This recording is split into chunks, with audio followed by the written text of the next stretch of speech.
The show where anything goes. Motivation, mindset, recovery, philosophy, and life. We become who we are through what we experience. We all have a story, and this is My Backstory with Josh Boyer.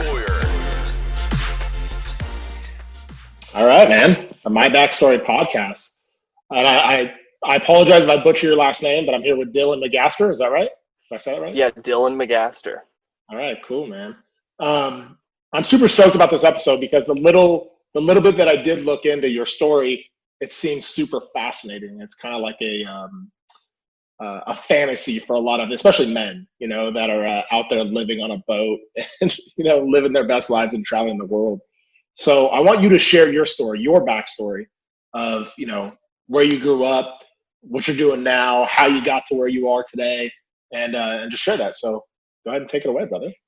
Yeah, definitely. So, well, first, thanks for having me on the podcast. I really appreciate it.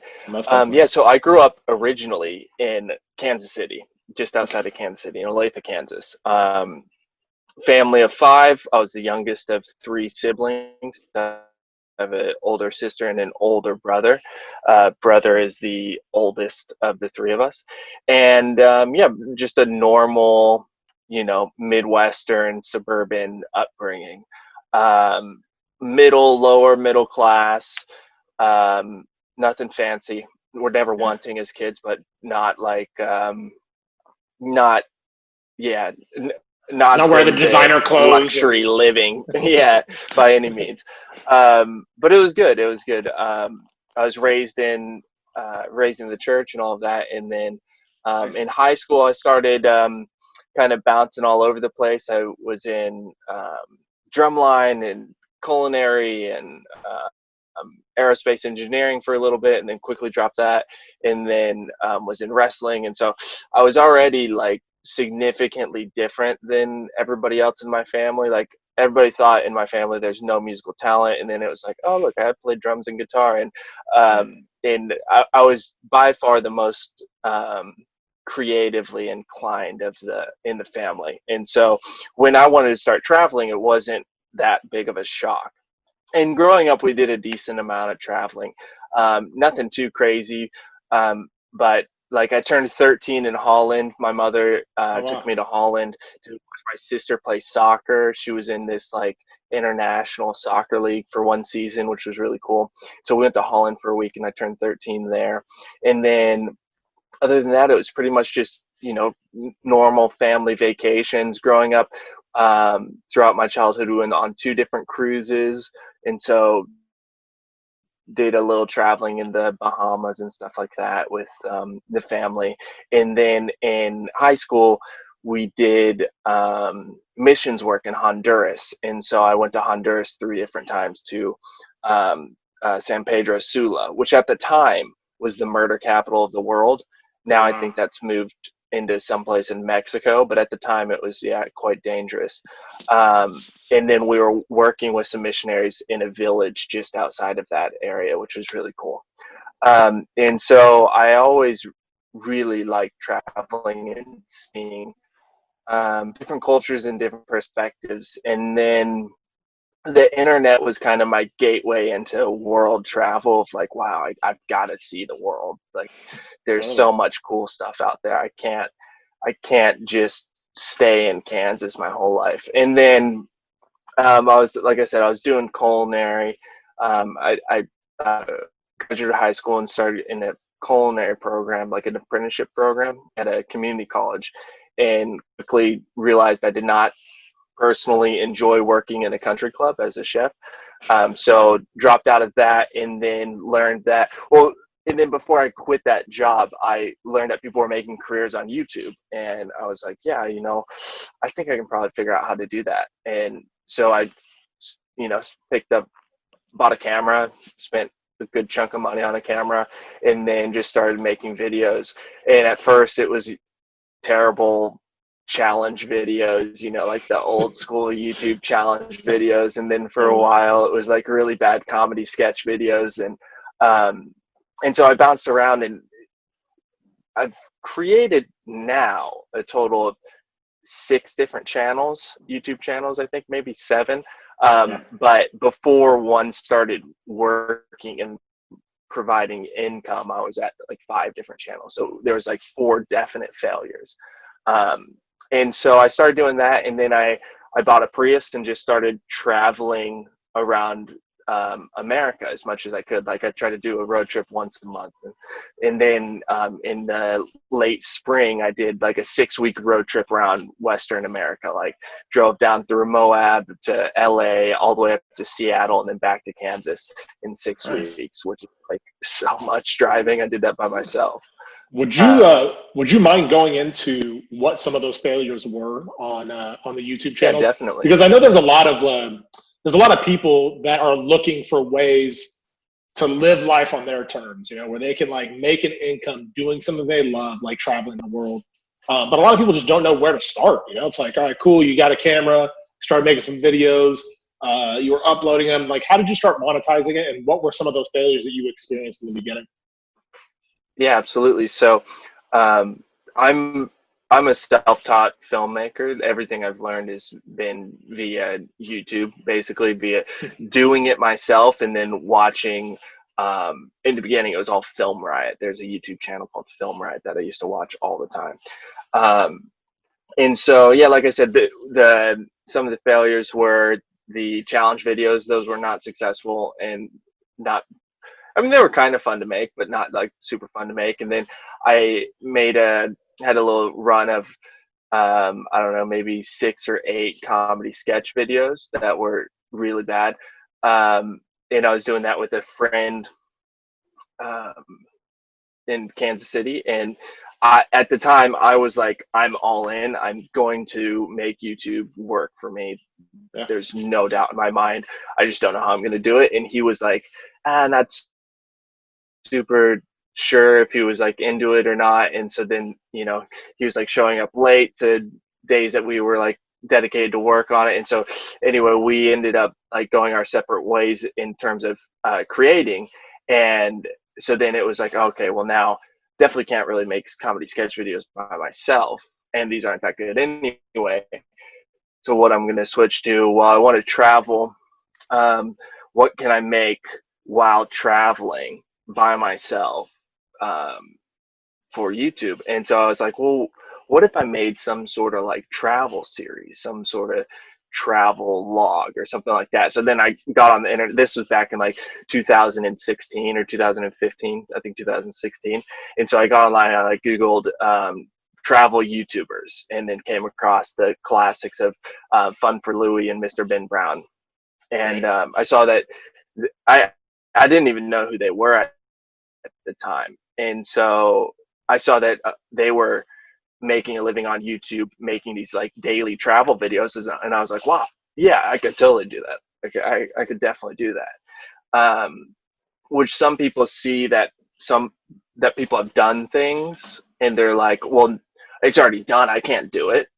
But for whatever reason, when I saw they did it, I was like, well, I'm at least as smart as them. Like, I don't think they're, you know, way above me in IQ or anything like that. So if they can figure it out, I'm sure I can probably figure it out. So I started making a travel series. And so I was doing those road trips in the Prius. And so I made videos about that, and then went to New York City. And then I actually moved to New York City for 3 months, and I made like daily vlogs at that time. And my longest run was like 70 something days in a row. And so that was a good like crash course into learning like all the basic skills of editing and filmmaking and everything like that. I'm a firm believer that like the way you improve skills is by volume. And so, yeah, that was a good crash course in that. So then I basically was broke because I was living in New York City without a job, trying to make money on YouTube, and it was not working. So I went back to Kansas City and was working for my father, doing like construction, home remodeling type of stuff. I grew up doing that in my teens and whatnot, and he does that for a living. So I was working for him for a couple months in the winter, and then I was like, yeah, I got to get out of here. So I had about $1,000 in my bank account, and I had been like travel hacking for the past, at this point, a year and a half or something like that through credit cards, like using credit cards smartly to get points and all that kind of thing. And so I was able to land a ticket from Kansas City to Asuncion, Paraguay, for I think it was $17. And so I flew down to Asuncion, and I actually had a friend that was in Asuncion. He's from Paraguay. He lives in New York City now. He works for the UN, but at the time he was in Paraguay, and he actually like put me up in a hotel. Like, it wasn't really a hotel. I don't know, maybe it was a Paraguayan hotel, but it was not a hotel in American standards of hotel. Like a hostel, kind of? Yeah, kind of. It wasn't a shared room. It was a private room, but it was definitely more a hostel feel. Right. And so he put me up in that for like a week, and I had to pay for a visa. And then I started traveling through South America. And so I went down into Argentina, into Chile, and then eventually up into Peru. And then from Peru, I flew back to New York City. And so I spent 3 months down in South America, and the whole time I was making these travel videos. And got back to New York City because I thought there was like a job opportunity. That was basically why I flew back, and all of that fell through after I had paid for a month's rent. And so sucks. Yeah, so I was staying in Bed-Stuy in a apartment, like a 3-bedroom apartment that had, I think, about 12 people in it. It was like they were using it as an Airbnb. And so I was in a room with 3 bunk beds, I think. And a lot of time I was in that room by myself or just with one other person. But I think at one point we did have 12 people in the house. Yeah. And so every day I was like going into New York City. Anyway, that was like $750 for a month. And so I had paid for that, and then everything fell through, and I was like, oh, that sucks. Like I'm broke already, and now I just paid for this month. I don't even want to be in this city. And so anyway, while I was in Chile, I had met Kelsey, this lady Kelsey, and she works in Massachusetts with her father as fishermen. They're fishermen. And so she was like, hey, if you ever want to like go fishing, you can come up to Massachusetts. So I was in New York City, and I was like, what am I going to do? I was like, yeah, I'll just go work on a fishing boat. Why not? That'll be fun. That'll be cool to make videos about. So I like hopped a bus up to Hyannis, Massachusetts, and then moved onto their fishing boat. So then it was the 3 of us on their fishing boat, and worked for like 6 days straight, basically. Like fishermen work real hard. They work really hard. And so, yeah, we did like 6 days straight. And then I was living at their house in Rye, New Hampshire. They were letting me stay at their house in New Hampshire. And then I was like, well, I'm not done traveling. And I actually went up there just to like have the experience of working on a fishing boat and make videos about it. And then Captain Mike actually ended up paying me like $1,800 or something for that 6 days. And I was like, wow, that's really great money. And yeah, we were squid fishing. Oh, wow. Yeah, that was a cool time. And so then I was like, well, I'm not done traveling, but I'm done living out of a backpack. This was about 6 months into living out of a backpack. And so I was like, well, what am I going to do? I was like, I could buy a van, and I could probably live in a van. Because when I was in South America, I met this guy named Alex who had converted a van, and he drove all the way down to Tierra del Fuego and was actually like hopped in his van, and we went and climbed a volcano in Argentina, and then I hitchhiked back to Chile. And so I was like, yeah, I could probably buy a van and live in a van. So I found a van for $2,000, and I borrowed a little bit of money from my mother so that I wasn't going to be completely broke. Right.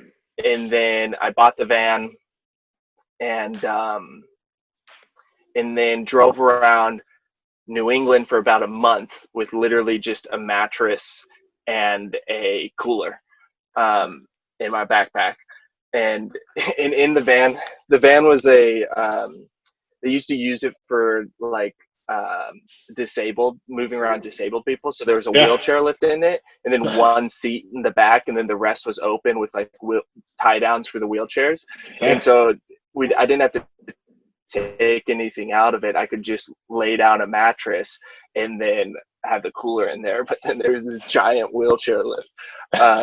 And so I was driving around in that, and did a road trip with some friends. At one point, there's 3 of us in the van, just like cruising around. I think we went to Rhode Island or something. And so then anyway, I drove back to Kansas City it was when my tags expired, and I think I had 30 or 45-day tags from New Hampshire. So I drove back to Kansas City, and I built it out. I spent a month at my dad's house, and I converted the van and built out the van for $3,000, and I put all of that on credit cards. And that's not advice by any stretch of the imagination. That's just what I did. And then, like, promptly, as soon as I was done, hit the road and started heading west, went to Colorado. And while I was in New Hampshire, I was actually up in Maine, because Captain Mike has a cabin up in Maine that he built himself. And so I was staying up in his cabin by myself. And I was like, what am I going to do? Like, this whole YouTube thing is not working. I'm getting, it's been like 2.5 years now, 2 years, and I'm only getting 1,000 views a day. I'm literally making, like $4 a day. Like, this is not doable. I don't even think I was making $4 a day. I might have been making less than that. And I was like, I don't know what to do. And so I had all my gear with me because I was in the van. And I was like, hey, Kelsey, does your dad care if I make a tour of this cabin because it's awesome and he built it himself? And she was like, yeah, definitely, go for it. And so I made this tour of his cabin, and then I found a guy living in a tiny house in Maine that he actually built the house when he was a teenager. And so I went and I filmed him and made a short documentary about him. And that video is actually now still one of the most viewed videos on the channel. But I started, after filming that tour of the tiny cabin, which was literally just like handheld me like talking to the camera, and then I got some B-roll shots and patched it in. But after that, I was like, hey, I could definitely do tours and short documentaries on these types of things. Because when I was in high school, I was obsessed with tiny houses in like 2012, 2013. I was like, oh, I definitely want to build a tiny house. But at the time, it was like, yeah, a tiny house costs like $30,000. I was like, I don't have $30,000. That's a lot of money. It's like, that's way cheaper than a conventional house, but I don't have $30,000. And so, but since I was like obsessed with it, that's like what led me into filming them. And it just so happened that it worked out perfectly, like when I moved into a van as well. And then at the time, I was also filming these like abandoned exploration videos. Like there's a couple of the videos I think are still on the main channel. One of them has like 900,000 views or something like that. But we went up into Maine, into Allagash, and found these abandoned locomotives and went and explored all of that. And so at the time I was doing that as well. But then when I headed west from my father's house after converting the van, I was focusing pretty much only on these alternative living spaces and van tours and tiny houses. And then did that for like another 6 months before I made my first $1,000. And then once I made my first $1,000, I was like, this is totally doable. I can do this for sure. I can legitimately live in a van off of $1,000. How are you doing that though? How are you making the monetizing those videos and stuff? Yeah, that's just through YouTube monetization, through what's built into the platform.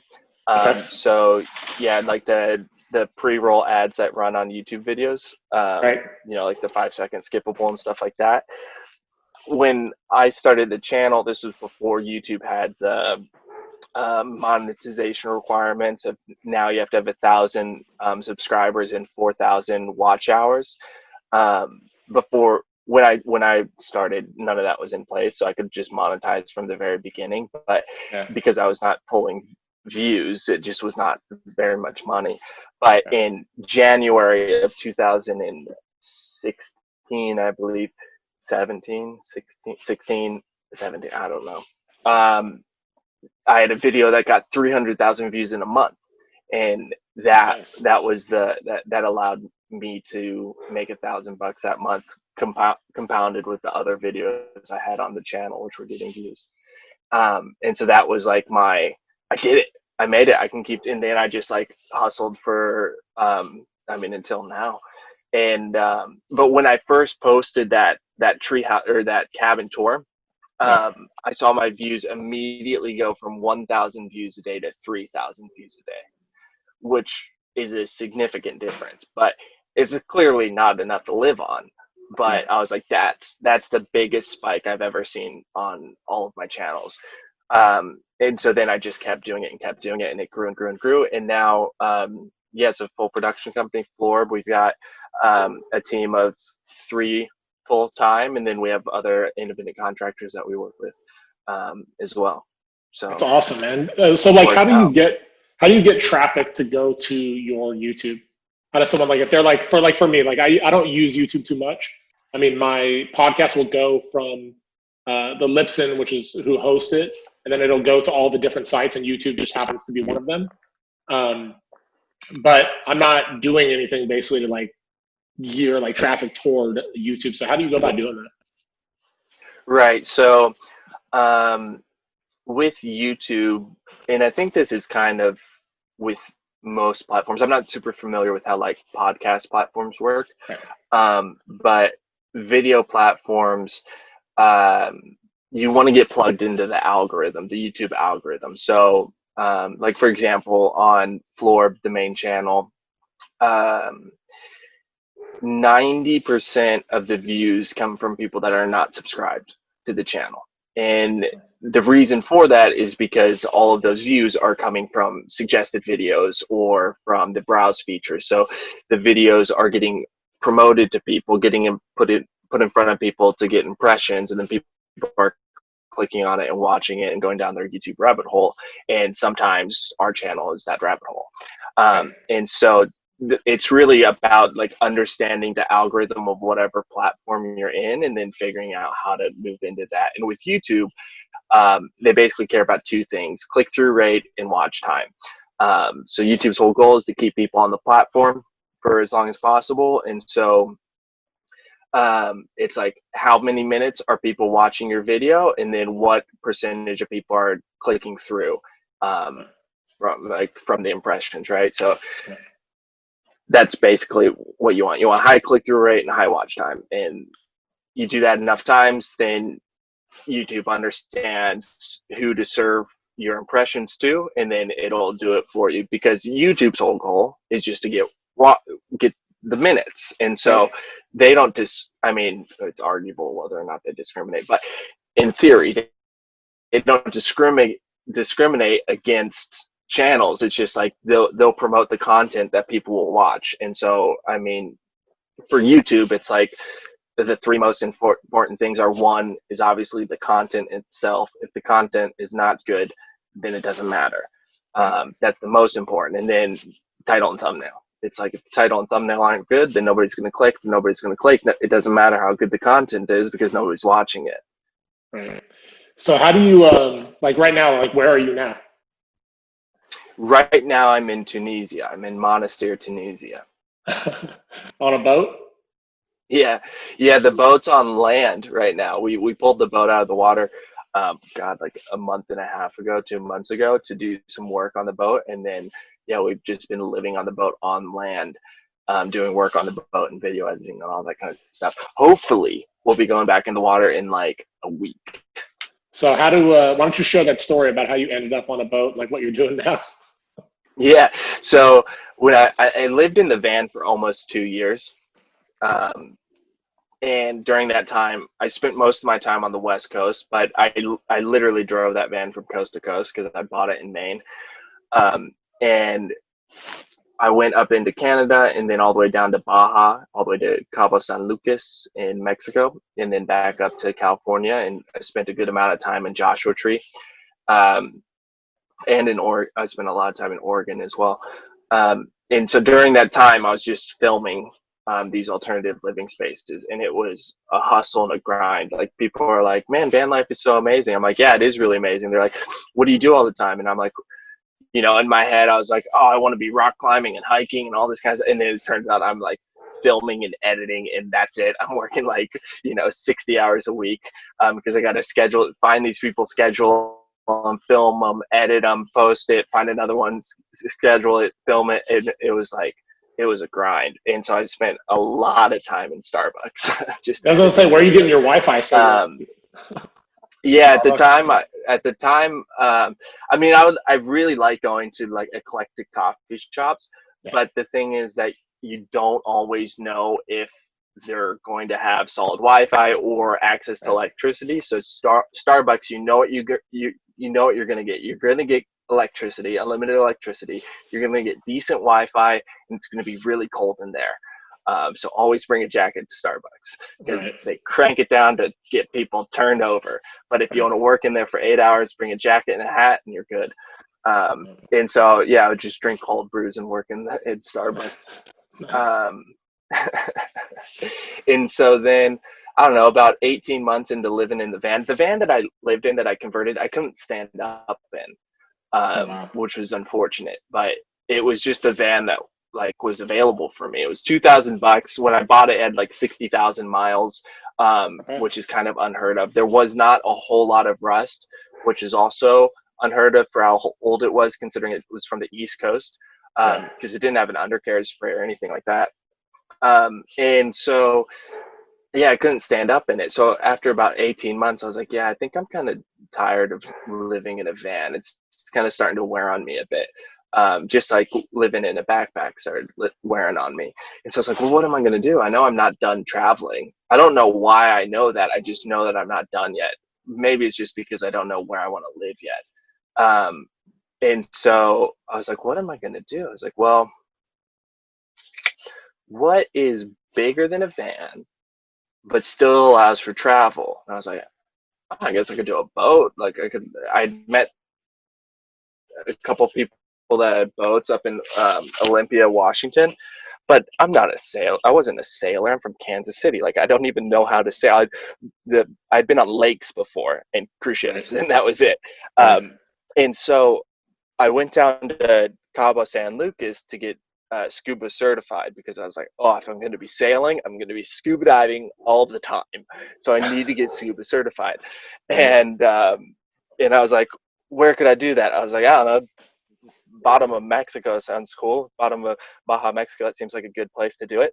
It sounds like a fun adventure. So drove down there, and about 3/4 way, halfway, stopped in this place called Bahia de Concepcion, which there's a lot of sailboats there, and then there's a lot of snowbirds, like retired people that go down there for the winter. So it's really cool. You can park right on the beach, and I was hanging out down there in the van, and came across this guy named Preacher Man Roy, who's from the Ozarks in Missouri, and he's a great guy. And he had this small, like 12-foot sailboat. And so I was like, hey man, I'm trying to go to the Mediterranean and learn how to sail. I don't know how to sail. Can we go like sailing in your boat? Will you show me how to sail? And so we went sailing in his little 12-foot sailboat. It might have even been smaller than that. And he showed me like the real basics of sailing.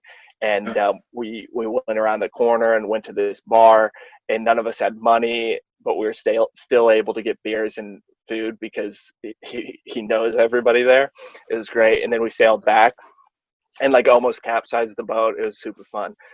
And then I made it all the way down to Cabo, and in Cabo, I met up with my friend Bobby, who actually runs another a sailing YouTube channel, Sailing Doodles. And he reached out to me. He's like, hey, you're in Mexico. Do you want to like go sailing? And I was like, yeah, that sounds great. And so like we went sailing and scuba diving, and then I went back to California, and I put out, while I was in Mexico, I put out a video on the channel, like a crew call, basically. I was like, listen, this is what I'm doing. I have no experience, but I'm going to the Mediterranean, and I want some people to go with me. And this is the deal. I have purchased a suite on a transatlantic cruise ship. So it could hold 3 people in the suite, and then we were to sail or cruise from Miami to Barcelona, Spain. And so that's actually like a bit of a travel hack, is those transatlantic cruise ships are way cheaper than normal cruises, because their whole goal is just to move the ship from one port to another, so then they can pull the ship out of the water and do a bunch of work on it. So because it's a one-way cruise, right? Like, who wants to, if you're doing a vacation, who wants to end up in Barcelona with no way to get home? And so they're just trying to, break even on their costs, but it's still a legitimate cruise that has everything that a cruise comes with. So it was awesome. So I purchased this ticket, and that was like, okay, we're crossing the Atlantic via cruise ship, and then we're going to get on a sailboat that I haven't bought yet. I don't even know what sailboat I'm going to buy yet.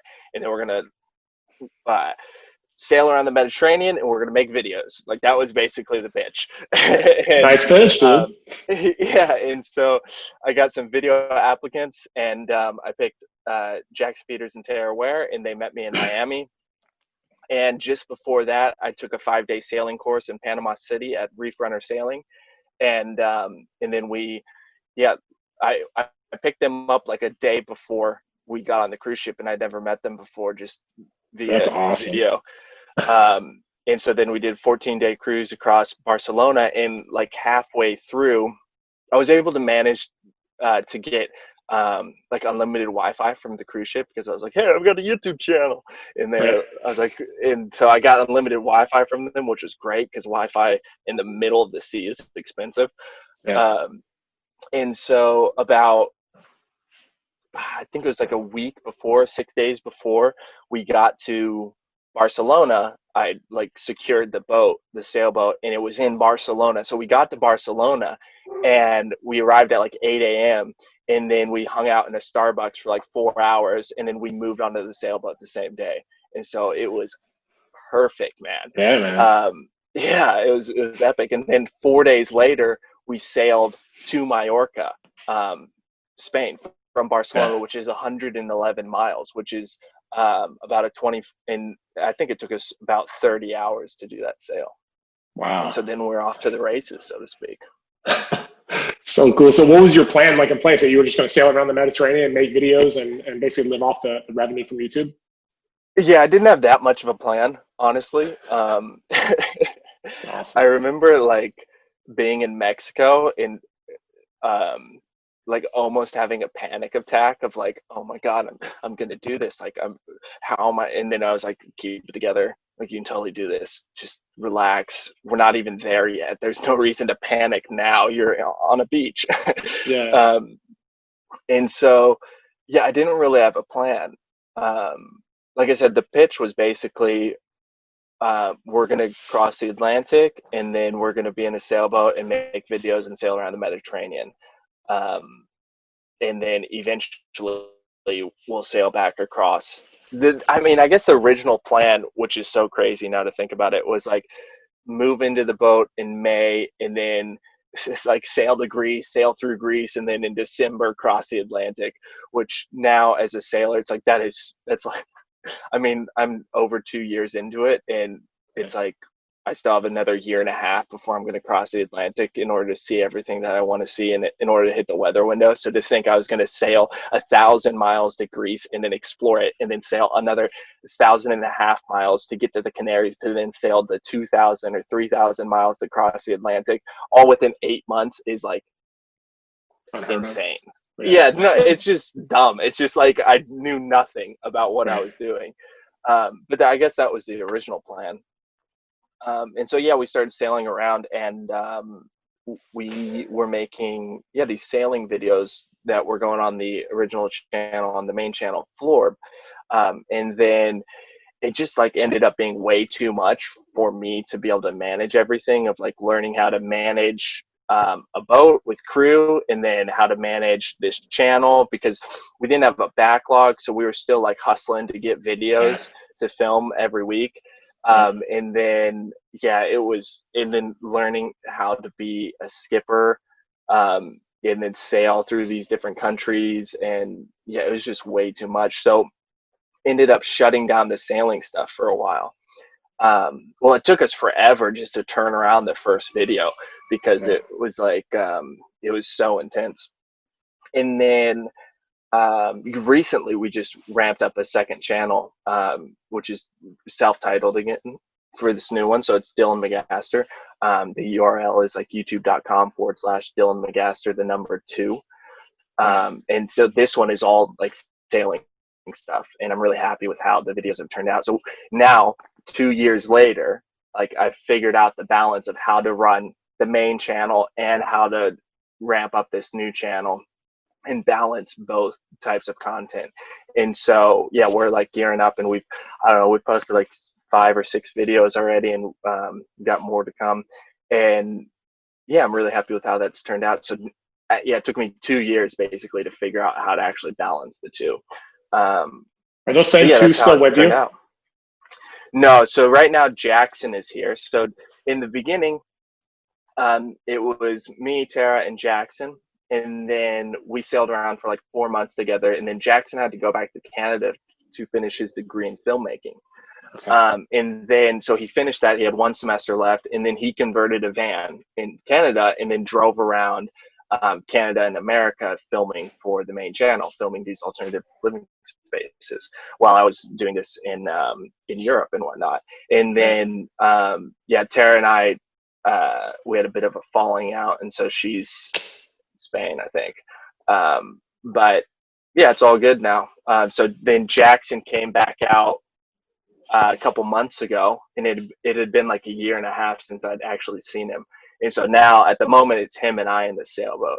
And it's good. I mean, it's real good. We've been working like mad, editing everything. And we're just both excited to get back in the water and start sailing, waiting for the borders to open up so we can sail to Malta. Yeah. What's your parents feel on you just traveling all over the world and being away from all them? Are they cool with Yeah, it? so Are they kind of bummed on yeah. it or what? Yeah, I mean, my mom would like to see me more. But I mean, I think my dad would probably like to see me more too, but he doesn't tell me as frequently. And so, yeah, I mean, I kind of prepped him. Like, it wasn't like I left the house and moved into a sailboat and started sailing. It was like I started doing road trips, and then I Right. started backpacking, and then I was in a van, and now I'm in a sailboat halfway across the world. And so it was a progression over the course of 5 years, 4 years. Yeah. And so, and like I said, before all of that, I was kind of the wild card in the family of like, my mom, she says that I'm the kid out of left field because everything I like wanted to do was like, where the hell did that come from? Right. Yeah. So it wasn't too big of a shock to them. And in the beginning, it wasn't like they weren't super on board with it because I wasn't making any money, right? Like I was Yeah. broke. Yeah. But now that it's a successful company and everything's working, and I'm on a sailboat and it's in the Mediterranean, it's like, yeah, that's dope. Yeah, for sure, man. What are some of the craziest, like sketchiest situations you've been in since you've been on all these travels? I mean, the first one that comes to mind was like, was this in Paraguay or Argentina? I don't remember. I think it was in Argentina. I did a lot of couch surfing in South Yeah. America. And so I was hanging out with this group of couch surfers. They had like a dinner that different couch surfers came and met at this guy's house and whatnot. And so we're all hanging out, eating and drinking. And then at the end of the dinner, these couple guys were like, "Hey, do you want to go to this bar?" Blah blah. And I was like, I was like 20 or 21 at the time. I was like, "Sure, that sounds like fun." I was like, "I'll just go for like a drink or two. Then I need to get back to sleep because I need to get up and edit in the morning." And then obviously it was like 5 a.m. and I'm like completely drunk, and I have to figure out how to get back to my hotel or hostel. I can't remember what I was staying in. And so I hop in a taxi and I'm like, "Listen, this is where I need to go," really drunk. And he obviously knew I was drunk because I just walked out of a bar at 6 in the morning. And so he starts taking me like I see him pass this. Luckily, I was like aware enough to like be looking at my phone at Google Maps, and I knew where I was supposed to be going. So he like passed the street, and I was like, I recognize that street. I think that's where I'm supposed to. So I pull out my phone. I'm looking at Google Maps. I'm like, we're going in the wrong direction. And I'm like, hey man, this is where we want to be going. He's like, yeah, I know, this is da da da. And I'm like, no, you're not going in the right direction. He's like, no, this is the right way. And I'm like, listen, man, stop the taxi. And he's like, no, we're going to. And so I just open up the door mid taxi ride. And that kind of, that'll get somebody to stop a taxi if you just open up the door and act like you're going to get out while he's driving down the road. So he stops. And from my recollection, I then spoke fluent Spanish, and I began to like I was very angry at this taxi driver because obviously he was trying to take advantage of me. Who knows if he was just trying to take me around the town just to run up the meter, or I mean, there's another I don't know if you call it scam, but things that happen in some countries with taxi drivers is they'll drive you to a spot and then they'll get like hijacked and somebody will, you know, beat the crap out of you and take all your money. So I've heard of both. And so I was like, I don't know which is happening. And he was like, I was like, listen, we are not, I'm getting in a new taxi. I'm not paying you. And he was like, no, he's like, I'll take you back. I was like, no, I'm not paying you. And he's like, look, I turned up the meter. And I was like, see, like he obviously knew what he was doing, but he just thought I was so drunk that I didn't know what was going on. So he took me back to the place straight back this time. And I think I just paid him what was on the meter. That was the first thing that came to mind. Yeah. But I mean, I've had some pretty crazy stuff with the weather with sailing as well. That's what I was going to ask you, man. Like being out on a sailboat in the middle of the ocean, dude. Like, have you hit like gnarly like weather and stuff? Yeah. So I've had a few different accidents out at sea. One, we lost like an outboard engine. One, I completely shredded a sail. Another one was on anchor, and we drug anchor. That one was crazy. We're in Croatia in the wintertime in January in the water, or maybe it was February. And Croatia has this wind. It comes from the north through the mountain range that they call the Bora. And they have a southerly wind, which they call Sirocco. But this one was the Bora. And the Bora is known for being like really strong. In some places, it gets funneled through valleys. And it, like in some places, it has, you know, record speed winds that are like absolutely crazy. I remember talking to a Croat and they were like, yeah, you're from the Midwest, right? And I was like, yeah. He's like, you guys have tornadoes there, right? And I was like, yeah. And he was like, the wind speed in those only gets up to blah, blah, blah. He's like, how do your houses fall down? He's like, that happens all the time here. And I was like, I don't know, but I think it has to do with the whole like funnel thing. But yeah, it's like the wind in Croatia is gnarly, and weather in general is just more intense in the winter. So we're on anchor, and I had seen this forecast coming for, you know, about a week of like, okay, there's going to be this intense wind. So we anchor behind in this bay that is, you know, kind of protected. It's protected in a way so that we're not getting hit with any waves, right? So the wind is coming kind of over this island, so there's no wave development, so the sea is calm.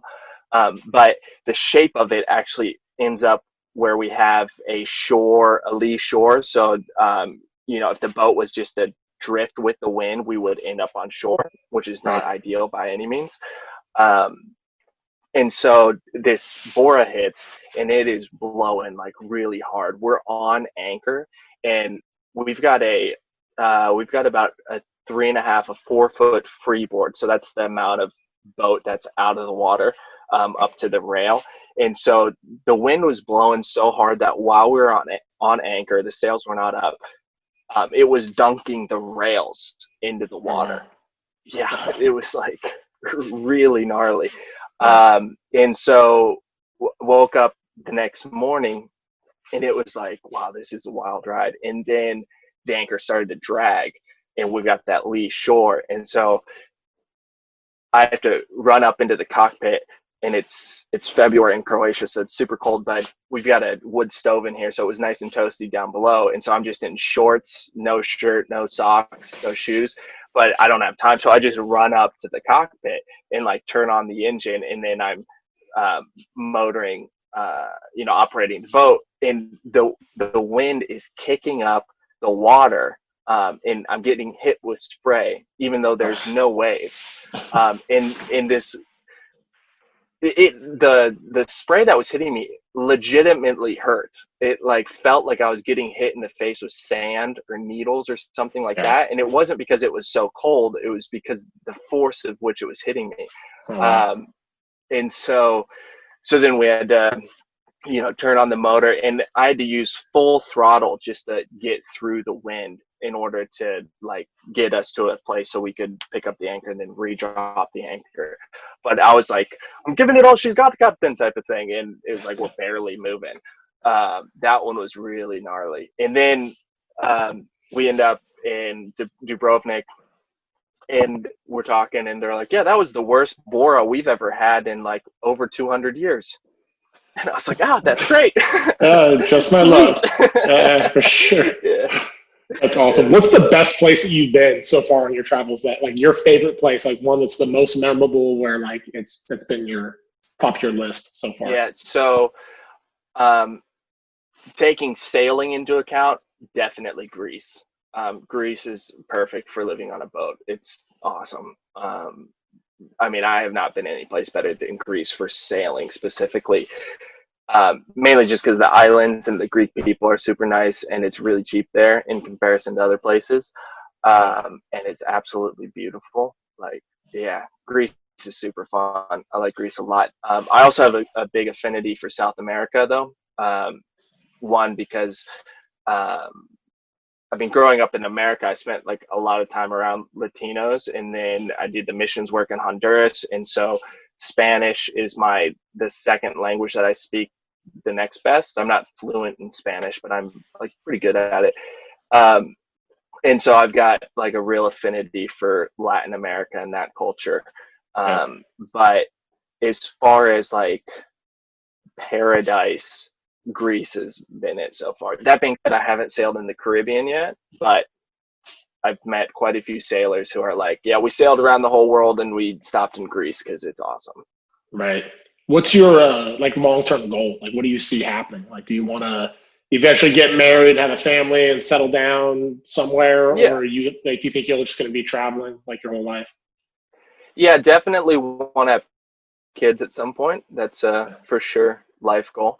I think a lot of people don't think about like having kids and like what all does that entail. They just like have kids because that's what culture says you should do, and it's like, no, you realize you have to raise a human, right? Like that's crazy. Like we all remember our childhood. Everybody's messed up from their childhood on some level, to some degree. On some level. But for whatever reason, loads of people just like pop out a kid and they're like, I'm gonna raise it right. And it's like they've never even thought about parenting, or like even having their life in order enough to bring a human into the world. And so one of the real benefits of how much time I've spent traveling, and especially how much of that I've done by myself, is I've had a lot of time to think.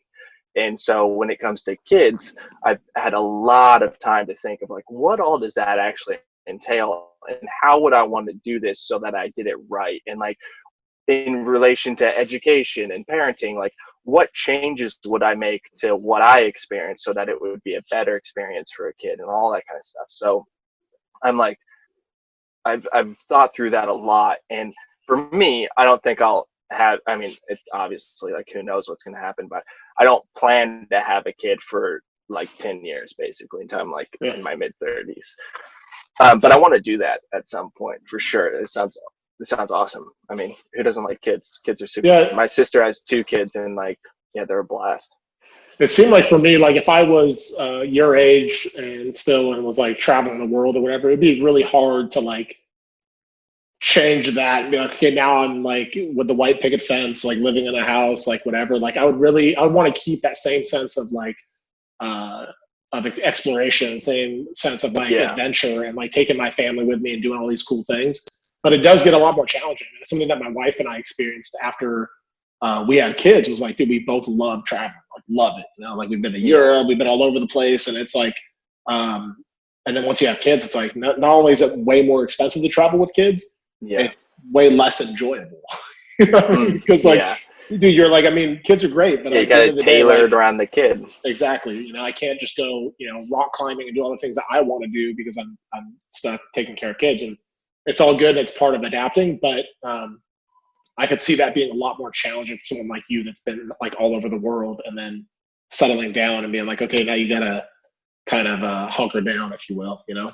Yeah, definitely. And for me, like one of the last things that I would want is for me to end up in the relationship or with kids and then like resent them to some degree because I felt like they messed my life up.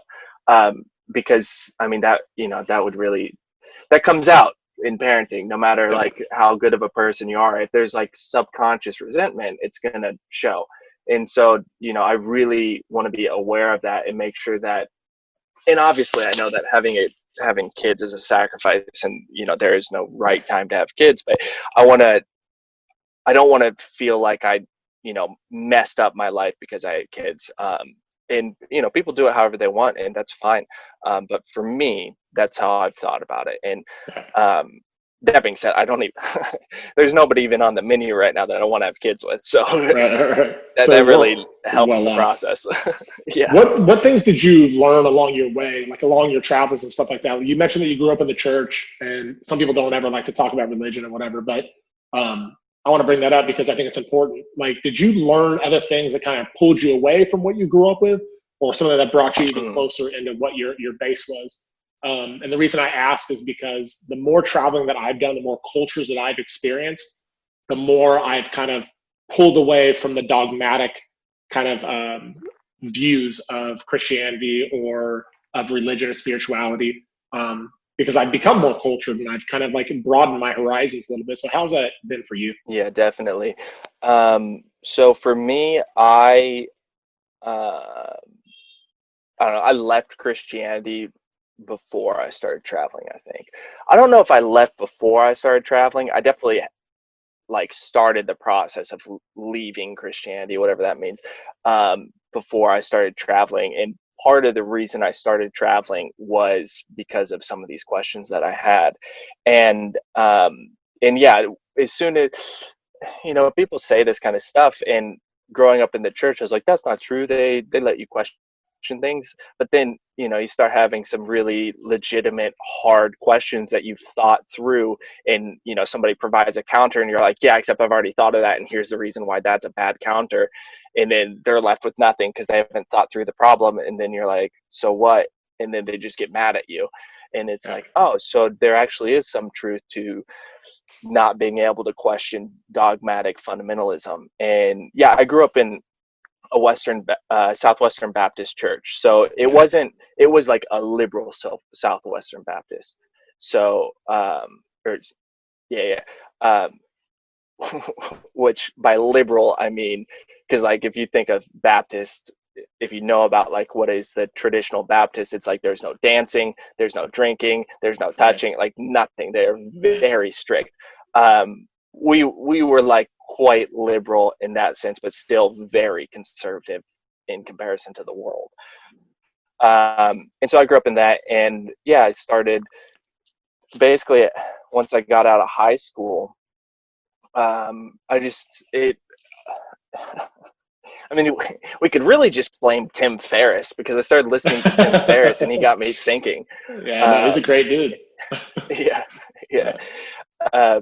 yeah. I started listening to him, and then he led me to Joe Rogan, and then between those two guys and like listening to how successful they are and then their perspectives, I was like, okay, I don't think either of these guys are bad guys. Like they both seem like really good people. Like as far as contributing to humanity and to existence, they seem to be net positives, and significantly higher net positives than most of the people in my life, if not all of them.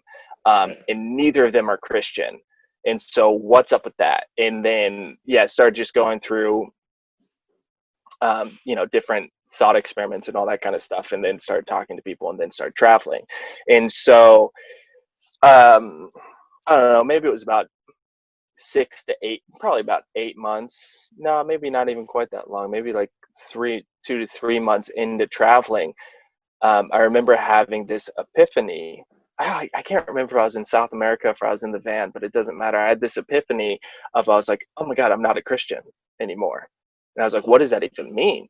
Like, what do I do now? Because, Right. if you were raised in the church, what they teach you is literally you find your identity in Christ. And it's Right. like, well, I'm not a Christian. What's Who my am identity? I? Yeah, seriously. It's Totally. like now I have this giant hole that Right. that I'm confused with. And so then I basically had to start like constructing my own belief system, basically.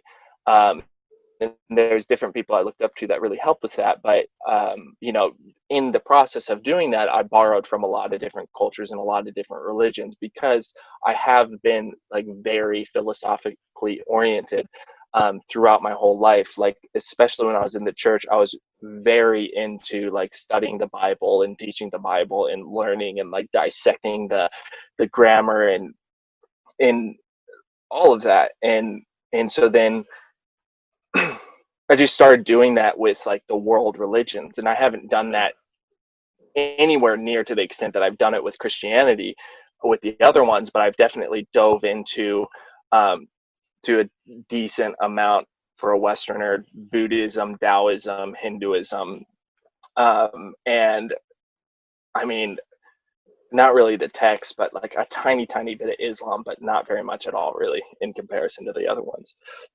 Um, And so I personally found that for me, Taoism was like the most helpful.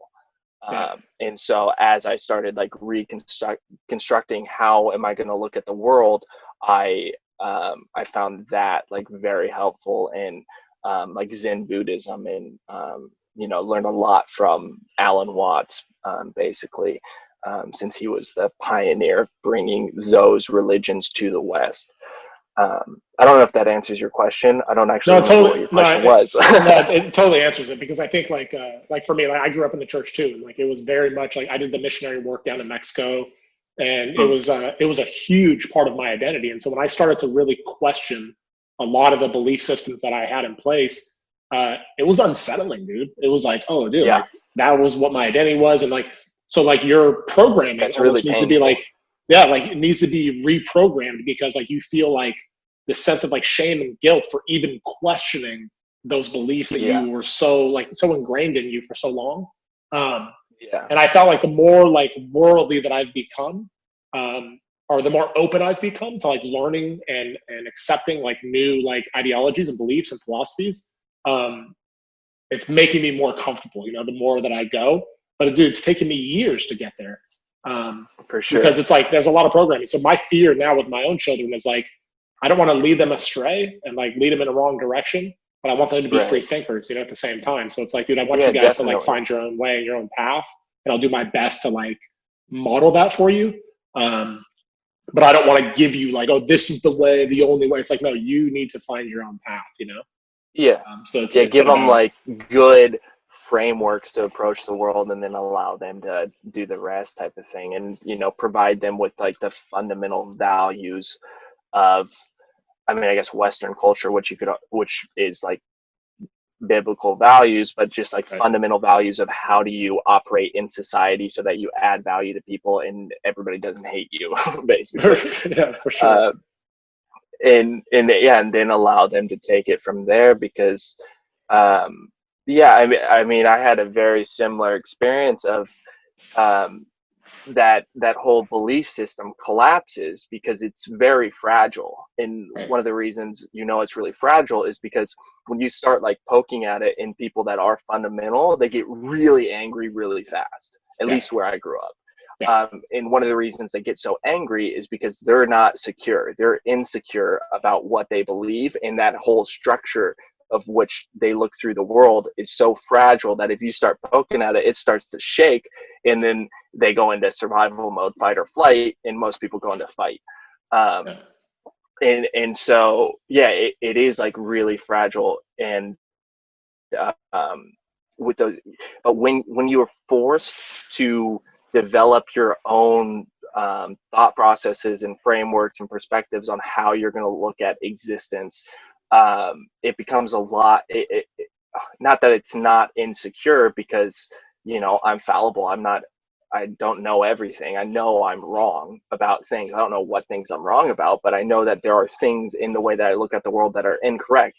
But as you sculpt that yourself, you're a lot more secure in it. And then if somebody starts questioning you about it, like, there's no reason to get angry, because you're like, hey man, this is what I believe. You don't have to believe it. I think it's true.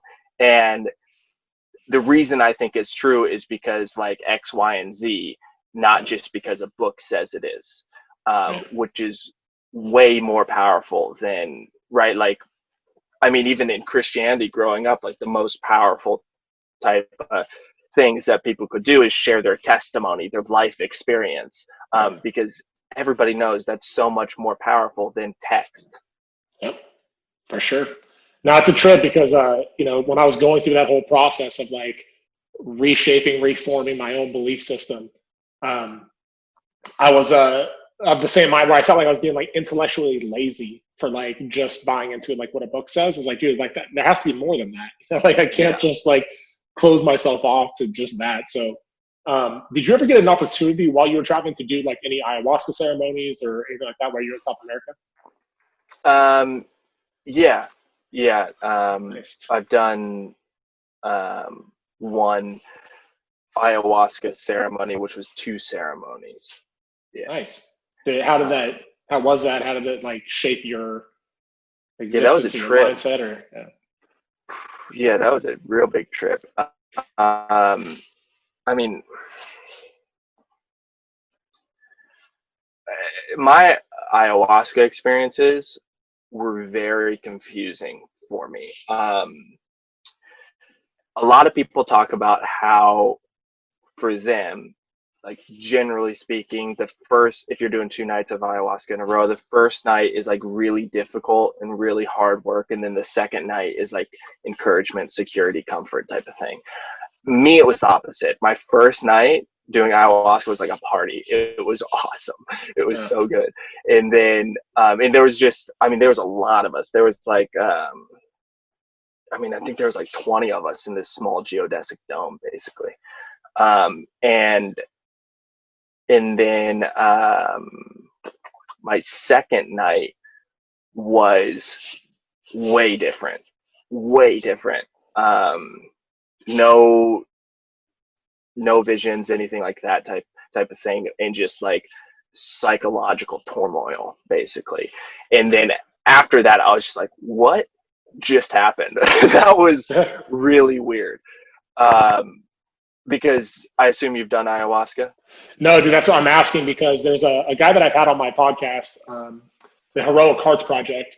And one of the things that he does is takes veterans to do ayahuasca to help with like mental health issues. Being that it's Mental Health Month, I figured I'd bring it up. I've never personally done it. I've always wanted to. And it's been calling me for years. But the thing is that, and I'll be honest on this podcast, is that I've been afraid to go through that psychological like part of it. I'm like, dude, I don't know if I'm ready mentally yet to like handle it and go through it and learn from it. And I feel like it's one of those things, like I'll know when I'm ready and I'll know when it's time. But I love hearing about other people's experiences with it, Yeah, I think that's really good. I think like for me, when I partook in ayahuasca, it wasn't something that I was actively searching out at the time. I didn't like go find a place to join a ceremony. I was basically invited to a ceremony. And it was like, yeah, this is something that I've thought about for a long time and I've wanted to do. And this seems like a really good opportunity. I really feel comfortable around this person. I know like this person, makes me feel really safe type of thing. And so I like followed her lead in that. And then with, so I didn't seek it out. It kind of came to me, so to speak. Yeah. And so I think that's a good way to do it. Like, not that there's anything wrong with like seeking out and booking a thing, but if you're not sure about it, then just kind of wait and like wait until the stars align type of thing. Wait till the universe kind of brings it to you, if you want to talk like a hippie type of thing. But just wait until the synchronicities come together and bring it together. But to bring this kind of like a little bit more full circle, the whole thing of like ayahuasca being very therapeutic and being very like beneficial, clinically proven, or scientifically proven, helpful with PTSD, depression, addiction, all these different things. One of the things that really like started my questioning with Christianity was the whole concept of drugs, and specifically psilocybin, magic mushrooms, because psilocybin is also proven to be extremely effective for basically those same things, PTSD, depression. Like it's got one of the best efficacy rates for quitting smoking like on the planet, and just all these sort of different things about how psilocybin literally builds neurons in your brain. Like it literally expands your brain, and yeah, and so I started learning about that, and my questions were like, why is that a sin? Like, Right. what about, because, if you talk to any fundamental Christian, doing drugs is a sin. And it's like, well, just the concept of drugs, first of all, is questionable. But then it's like, what about doing a drug is a sin? Is it the chemical process? Because what I learned, it's a funny one to learn about, but I learned about cocaine. Because I was always like fascinated by cocaine, because in my mind growing up, like the people that did cocaine were really elite people, right? They were like Wolf of Wall Street, high executives, surgeons, like people just killing it in life. They were like, let's do some cocaine. And I was like, that's crazy. It's That's partly true. Partly true. Yeah, no, it's definitely not like, in order to be like that, you have to do cocaine, and I don't recommend doing cocaine at all. But I'm just saying, I was really interested in the whole concept of it, because I've always been fascinated with like really high achievers. And so anyway, I learned the chemical process that happens in your brain, and like actually what happens when somebody takes cocaine. And I remember after learning that, I was like, why is that a sin? That's so weird that this molecule connecting to this molecule equals sin. And so then I just started kind of going down that whole rabbit hole of like, well, which aspect of it is the sin? It can't be the molecule, because if it's the molecule, then you don't have medicine. Medicine doesn't work anymore. It's all sinful, because morphine is the same thing as heroin. And so you can't treat people with morphine to ease their pain in the hospital if the aspect of the chemicals connecting equals sin. And you can't remove the actual high, the actual euphoric feeling from the chemical process. So therefore it also can't be the high that's the sin. The only possible thing left then is the intention behind the use of the drug. But whenever you make that argument with cocaine to a Christian, it is really iffy, because you're basically arguing that there is potentially some sort of ethical way to use cocaine, which I think is a really hard thing to argue with. I think it's a strong argument. I am not at all advocating cocaine, but just like as an argument, I think it's valid. And so that was like, that started from learning about how beneficial psilocybin was, and learning about how all of the therapeutic therapeutic attributes of this specific molecule work on the brain, and that all of these, highly creative designers in Silicon Valley, Tim Ferriss, Joe Rogan, all like attribute Steve Jobs, attribute really high benefits to psilocybin. And then I started looking into these other types of drugs, and like, well, what does it actually do in the brain? That's really interesting. And so back to ayahuasca, I guess. But that was the learning about all of that, because it is so taboo in that community, led me to start questioning the whole process, because then it was like, well, what is sin?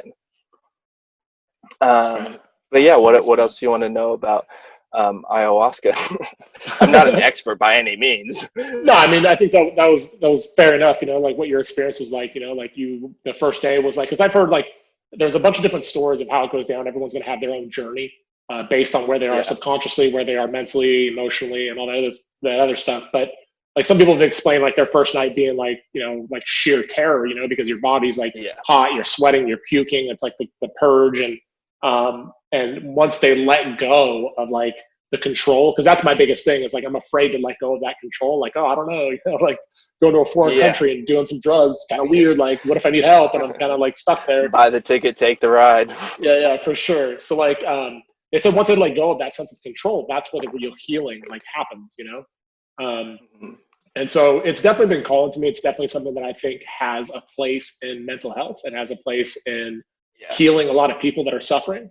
I think there's way more benefits to doing that than doing a bunch of pharmaceutical chemicals that completely change the wiring of your brain chemistry, and sometimes can never go back. And I've been down that road of taking benzodiazepines, taking antidepressants, and when I quit all of it, I had 3 seizures. And it's like, wow, why? Like, because I quit cold turkey, and everything, like from methadone, oxycontin, fentanyl, like you name it, like I was taking it.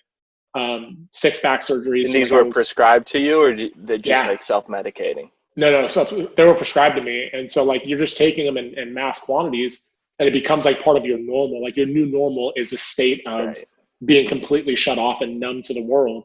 And when I decided that I didn't want that anymore, for my life and for my son, it was like, I need to like really figure this stuff out. I started researching ayahuasca, and that's kind of where that journey started. And it was like, well, you can't be on any psychotropic drugs if you want to go down that journey. I was like, well, I don't want to have any like crutches. I don't have anything keeping me back from doing the things I want to do. So one day I just decided like, I'm just quitting everything cold turkey. And so I threw it all down. Hard. Dude, it's the hardest thing, for sure. The hardest thing I've ever done in my life. Definitely. I don't recommend it. I'm not trying to advocate that. Like say, hey, just if you're on drugs, just quit cold turkey.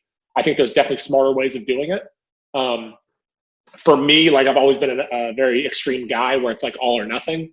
And it's what worked. I knew it was what was going to work for me because I had tried 9 times unsuccessfully to get off all the shit.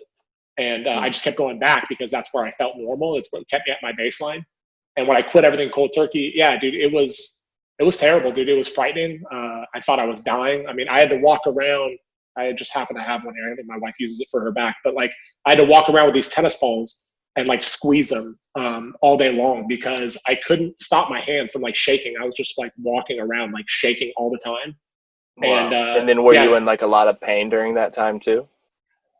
You know what? Like the pain I think was more just mental pain. It wasn't really physical. I mean, at that point, I'd already had 5 back surgeries. And I think what I started to question was, am I really in pain? Like, I don't even know anymore.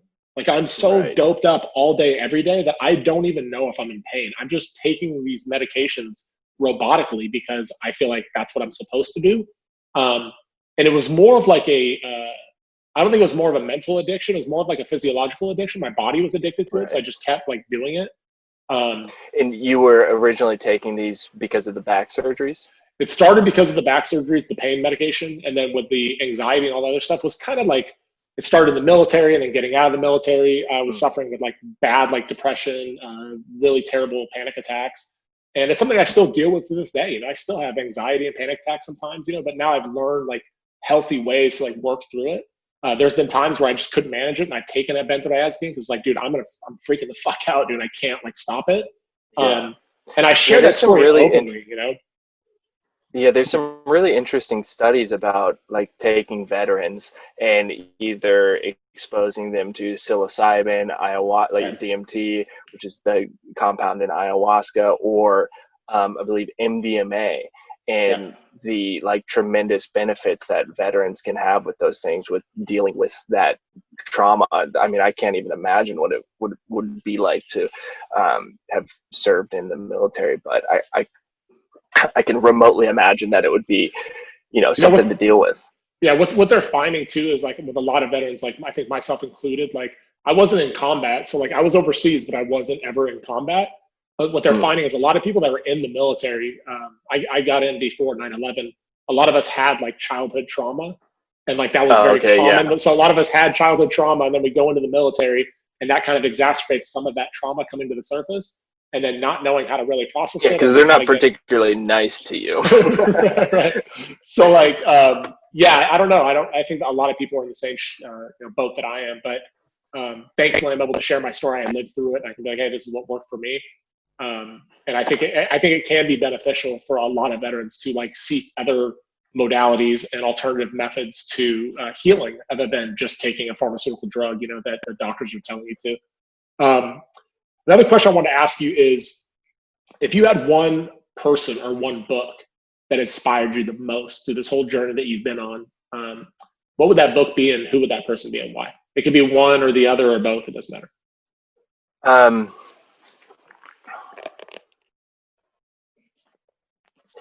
I mean, somebody asked me the other day, like, what was my favorite book? And the first thing that came to mind is also the first book that came to mind when you just said that, which is the Tao Te Ching, which is the sacred text for Taoist philosophy. That book is amazing. And I mean, I don't know if that's my favorite book on the planet, but it's a good one. And for me, it was really helpful. Especially, because like I went through a good bout of nihilism and whatnot, because I think anytime like your belief structure collapses, whether you leave Christianity or whatever, you end up in nihilism, because it just seems like the natural progression. Maybe other people don't. Maybe they, like rebound into another religion. But if you're being like really skeptical and like understanding that you just came out of dogma, then you end up in nihilism. And it's not a particularly great spot to be. Right. And so for me, the Tao Te Ching really helped in getting through that. And with that, I was introduced to that through Alan Watts. Which, I mean, Alan's incredible. Amazing speaker and like thought process and everything like that. And I mean, his whole I don't know a whole lot about him, but how he lived his life is like interesting. And I mean, it kind of fits with what he's talking about, but it's definitely not what you would expect from like a philosopher.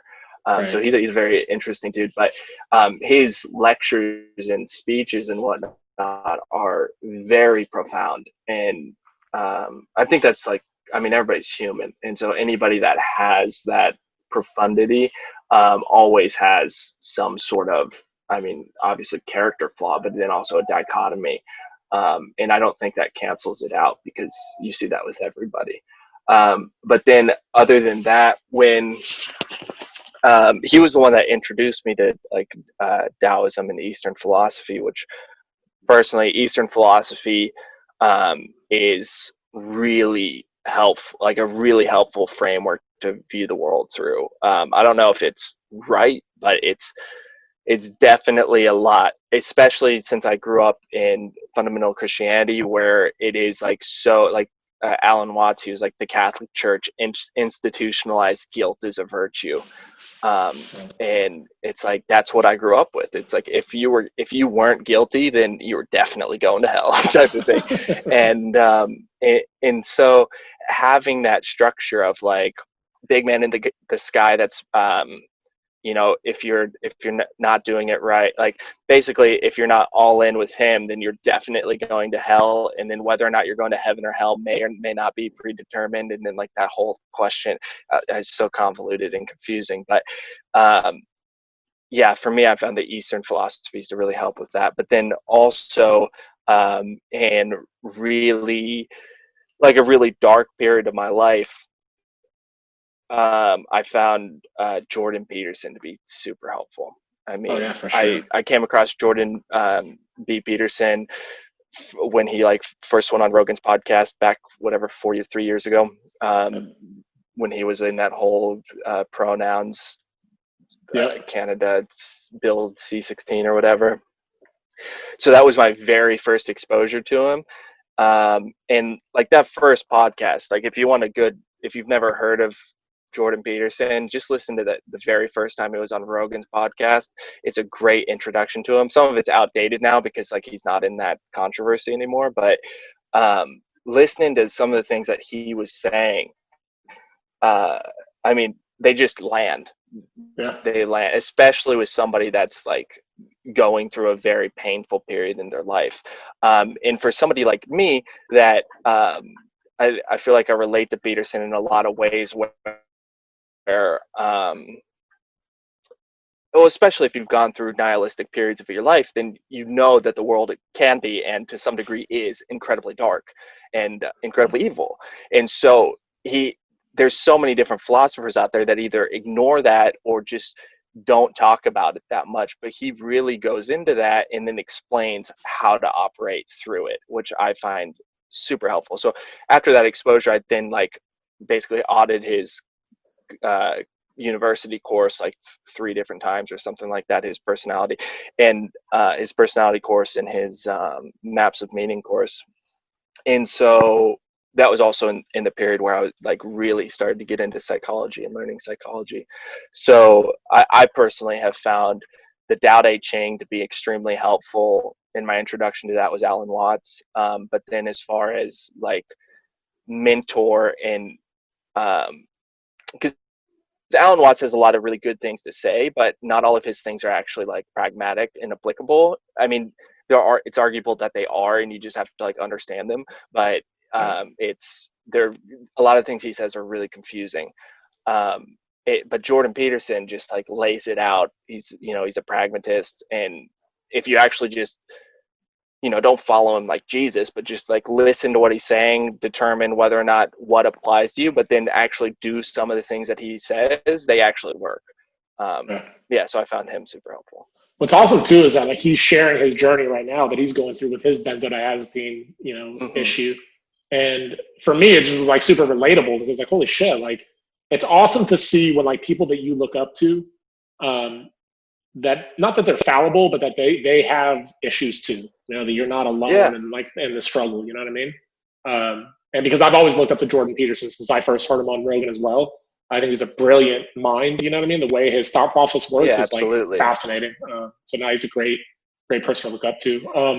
Something really great is that like I think humans just in general have a tendency to romanticize and to put people on a pedestal. Like we're always looking for some sort of savior, whether it's Jesus, whether it's Jordan Peterson, whether it's Joe Rogan, Hillary Clinton, if you're into that, whatever. Like everybody's always trying to take somebody and put them onto a pedestal and like think of them in terms of like perfection, right? Like that's how all the issues in the 20th century happened, was like they were idolizing a person.